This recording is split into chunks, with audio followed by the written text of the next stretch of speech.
ஹீரோவுடைய ஆன்ட்டியும் அப்புறம் நம்ம செகண்ட் ஹீரோயினும் வந்து பேசிகிட்டு இருக்காங்க. இந்த நடந்த அந்த விஷயத்தை பற்றி வந்து பேசிகிட்டு இருக்காங்க. நம்ம ஹீரோயின் கேட்டுட்டு இருக்காங்க, எந்த ஒரு அப்பா வந்துட்டு பேரம் பேசிகிட்டு இருப்பாங்க தன்னுடைய மகனுடைய லைஃப் இருக்கும்போதுன்னு சொல்லிட்டு இவங்க டிஸ்கஸ் பண்ணிகிட்டு இருக்காங்க. ஆக்சுவலாக என்ன அப்படின்னு பார்த்தீங்கன்னா, நம்ம செகண்ட் ஹீரோவை அனுப்பிச்சு வச்சதே நம்ம ஹீரோவுடைய அப்பா தான். ஸோ இந்த அங்கிள் தான் நம்ம ஹீரோவுடைய அப்பா.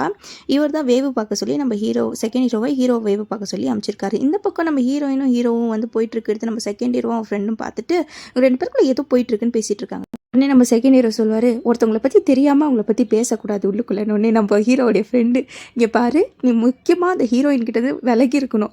குறிப்பாக அவள் கண்ணுக்கு அடியில் டார்க் சர்க்கிள் இருக்குது தெரியுமா, இது இந்த உலகத்தில் இருக்கிற எந்த சர்க்கிளோடைய மிஸ்ட்ரியை விட பெரிய மிஸ்ட்ரியாக இருக்குது, அவகிட்டேருந்து முதல்ல விலகிடு அப்படின்னுவாங்க. சொல்லும்போது உங்களுக்கு எப்படி ஃபீல் ஆச்சுன்னு தெரில, ஆனால் நான் இதை பார்க்கும்போது எனக்கு சமசிரிப்பு வந்துருச்சு.